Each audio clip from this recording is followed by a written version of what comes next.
Muchas gracias, señor presidente. Vamos a ver, señor Montoro, ¿va usted a actualizar las pensiones, sí o no? ¿Me lo quiere decir?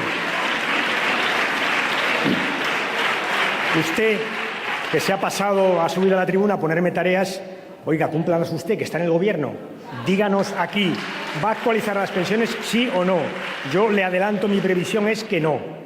Y yo creo que, como usted lo sabe, tiene que decírselo a los pensionistas aquí hoy, en esta tarde, que estamos discutiendo el presupuesto. Segundo, mire, no voy a entrar en falsedades y tal. Yo no he dicho ninguna falsedad en mi discurso, absolutamente ninguna. Ninguna. Y repase el diario de sesiones y si la encuentra, con mucho gusto vendré aquí a retractarme. Ninguna. Usted sí, ¿eh? Usted ha intentado vendernos aquí una moto, si me permite la expresión, con el presupuesto del 2012 y el cumplimiento del déficit. Y usted sabe que el presupuesto que trajo en marzo es una chapuza, que lo tuvo que cambiar en julio. Y que luego le tuvieron que regalar un puntito que hemos descubierto hoy dónde está. Y usted dice Eurostat, son sus datos. Claro que son sus datos, no se los ha inventado Eurostat. Si es que yo de lo que me quejo, ¿sabe de qué es? De que no los dé usted aquí en esta Cámara.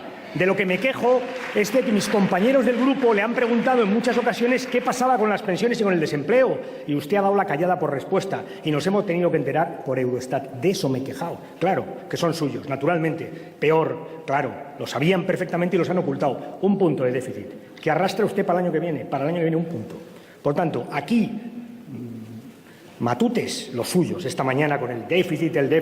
¿Sabe usted cuántas veces ha dicho que iba a cumplir el déficit este año, el 2012? 17, que se las he contado. 17 veces.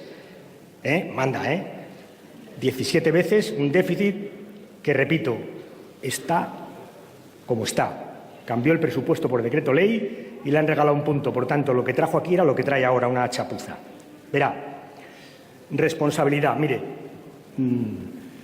yo estoy dispuesto a hablar de responsabilidad, pero oírle a usted hablar de responsabilidad y oír cómo su grupo aplaude, tengo que decirle que me pone enfermo. Enfermo.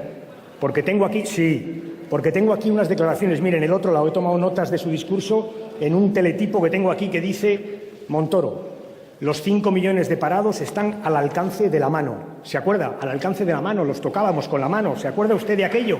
¿Se acuerda de aquello? Sí, hombre. Estaba encantado usted, pero si usted... Sí, claro, al alcance de la mano.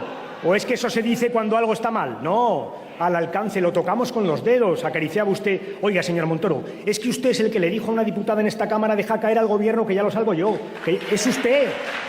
No me dé usted lecciones de responsabilidad. No, hombre, no.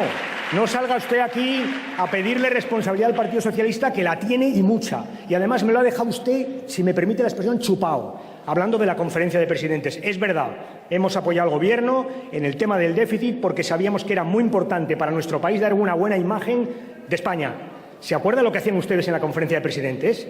¿Se acuerda usted de ese presidente autonómico que grabó la conferencia en un teléfono móvil para contárselo a los periodistas? ¿Se acuerda del boicot de la última conferencia de presidentes cuando intentábamos acordar un plan de empleo con todas las comunidades autónomas? ¿Se acuerda usted de su irresponsabilidad? Y viene usted aquí a reclamar responsabilidad al Partido Socialista. No hemos hecho otra cosa en nuestra historia que ser responsables. No hemos hecho otra cosa que ser responsables.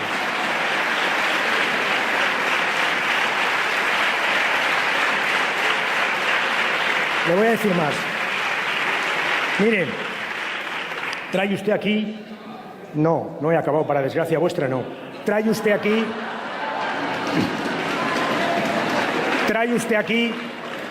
aquí, señor Montoro, el ejemplo de Galicia. Y dice que mi discurso... Le voy a decir, mire, el discurso que yo he hecho aquí hoy en la tribuna es el mismo que han hecho mis compañeros en la campaña electoral de Galicia. Exactamente el mismo. El mismo discurso económico. Hay una pequeña diferencia con ustedes, que después de perder las elecciones en Andalucía trajeron un recorte de 10.000 millones de educación y de sanidad que habían ocultado a los españoles. Yo no, el mismo discurso. Le voy a decir dos cosas más, verá. Leí el sábado sus presupuestos y los volví a leer ayer para preparar esta intervención. ¿Sabe qué le digo? Que son los mismos, igual de malos, igual de chapuza, que la campaña electoral gallega ni las elecciones gallegas no han convertido una chapuza en una cosa magnífica. No, la chapuza sigue siendo una chapuza después de las elecciones. Y le voy a decir una tercera cosa. Sí, una chapuza, señor Montoro. Si me siento amparadísimo, si lo ha dicho todo el mundo, hasta la COE. léase el comunicado de la COE, que es infinitamente más duro de lo que yo he dicho en esta tribuna hoy aquí. Déjeme que le diga una tercera cosa, que esta sí que me parece más importante. Mire, yo creo que los ciudadanos gallegos no han votado a favor del recorte de las becas, ni a favor de que no se actualicen las pensiones, ni a favor del recorte del desempleo.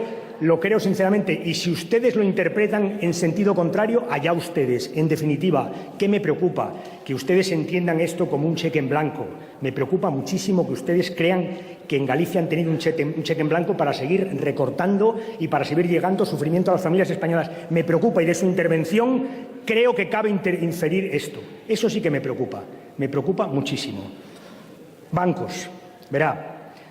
No es demagogia, señor Montoro. Siento decirle que es elemental. Lo que le estoy diciendo es elemental. Pero ¿cómo le explica usted a un ciudadano que Europa nos haya dado 100.000 millones, del cual solo gastaremos, espero, 40.000, y que no hayamos sido capaces de tener un plan de empleo de jóvenes? ¿Me lo quiere usted explicar? Es que es inexplicable, señor Montoro. Es que es inexplicable. Y le dirá más, inadmisible, éticamente inadmisible, inmoral.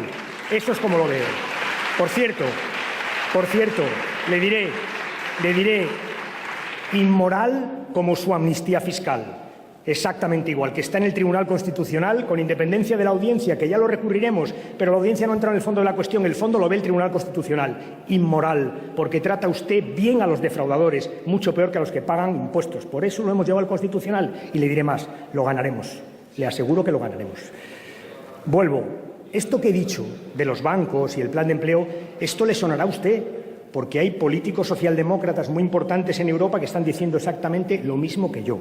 Y le voy a decir más. Mire, no es irrelevante que la deuda figure en los bancos o en el Estado. No es irrelevante, usted lo sabe. No solo por la deuda. Repito, me llama la atención que usted hable de la deuda, y luego el presidente del Gobierno diga el viernes en Bruselas que 40.000 millones no es nada. 40.000 millones, 4 puntos de deuda, 2.000 millones de intereses al año. ¿Pero qué me dice, hombre? Le voy a decir. El que estén en un sitio o en otro no es irrelevante, porque usted sabe como yo que es verdad que es un préstamo, pero los préstamos se pagan o no en función de cómo vayan las cosas. Y la experiencia de las crisis bancarias, sí, demuestra que muchos de ellos no se pagan. Por tanto, el que estén en un sitio o en otro significa que al final acabarán pagando los españoles o no. Esa es la realidad, señor Montoro. Por tanto, no es demagogia, es la vida misma, es lo que estamos discutiendo en Europa. Yo le pido que vaya a Europa y haga valer el acuerdo de junio del Consejo Europeo para que esa deuda no figure en el balance del Estado, sino figure en los bancos. Eso nos quitará intereses y, sobre todo, nos preservará del futuro de un fallido en un banco que haya sido rescatado y no haya salido adelante. Y usted sabe como yo que es exactamente así. Por tanto, no es demagogia en absoluto. Y termino ya diciéndole 3 cosas muy breves. La herencia recibida. Ha vuelto usted a sacarla. Yo creo que ya el problema es de herederos, no de herencia. Pero le voy a decir por qué. Yo aquí he hecho una radiografía de lo que pasa en la calle, ¿sabe? En la calle, que hay ciudadanos que lo están pasando muy mal. Y usted no puede mencionarlos aquí y olvidarse luego de lo que están pasando. Por eso le he dicho al final lo que le he dicho, porque he oído esta mañana su discurso.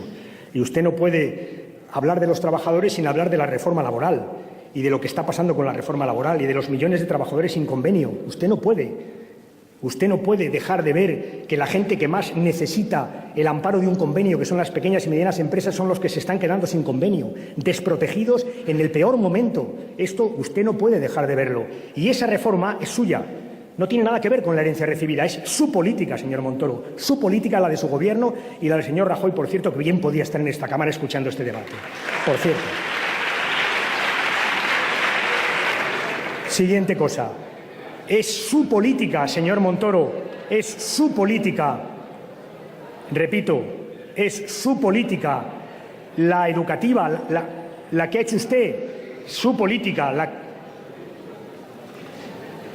Es, señor Montoro, si me escucha, es su política. Usted ha decidido subir las tasas universitarias y bajar las becas. Es su política. Usted podía perfectamente no haber bajado las becas universitarias, lo podía haber hecho. Usted podía no haber cambiado los requisitos para acceder a una beca, lo podía no haber hecho. Usted podía haber hecho otra política distinta. Es su política sanitaria. Si usted decide financiar los fármacos como ha decidido, que es que paguen los pensionistas, lo decide usted. Eso no es la herencia, porque hubo una comunidad que le propuso, ¿se acuerda?, una subasta de medicamentos para que los fármacos los pagaran justamente los pagaran las empresas farmacéuticas con sus beneficios. Por tanto, entre los pensionistas y las empresas farmacéuticas, y usted eligió a los pensionistas para pagar. Esa es su política. No tiene nada que ver con la herencia recibida, nada que ver, señor Montoro. Son sus políticas y sus decisiones políticas las que están creando inseguridad y sufrimiento en muchos ciudadanos españoles. Acabo ya, señor presidente. Claro que hay que pelear contra el déficit, faltaría más, claro que hay que ajustar el presupuesto. El problema es el ritmo al que se ajusta y quién paga el ajuste. Ese es el debate que hemos tenido aquí en esta tarde. Dice usted que mi política es irresponsable, que qué he dicho yo. Oiga, le voy a mandar mañana unos cuantos discursos de mis colegas, los socialdemócratas alemanes, o algún discurso, por ejemplo, del ministro de Economía del Gobierno de Francia, a ver si reconoce algo de lo que yo he dicho. Ya verá cómo le suena muchísimo. Le suena tanto que es que prácticamente es la misma cosa, la misma política en relación con la austeridad, porque es verdad que Hollande, que en el último discurso ustedes bramaban contra Hollande ha ajustado, claro que ha ajustado, pero ¿sabe dónde ha ajustado? Arriba del todo, ha ajustado, y le digo más, no ha ajustado la educación, y tiene un plan de empleo para jóvenes, claro que ha hecho un ajuste, si ajustar hay que ajustar, el problema es quién paga y a qué ritmo se ajusta. Y yo le digo que sus presupuestos hacen pagar a los que menos tienen y que el ritmo de ajuste que Europa le ha impuesto es un ritmo que España no va a aguantar y que nos va a llevar a una situación dramática, como la que, por cierto, viven millones de españoles a los que usted se ha referido, pero que parece que usted ha olvidado en su discurso final. Y le termino ya. Yo creo que hay que saber economía, señor Montoro. Para ser ministro de Economía lo creo. Pero, ¿sabe? Me encantaría que, además de saber economía, tuviera usted sensibilidad social. Y no la veo por ningún lado. Muchas gracias.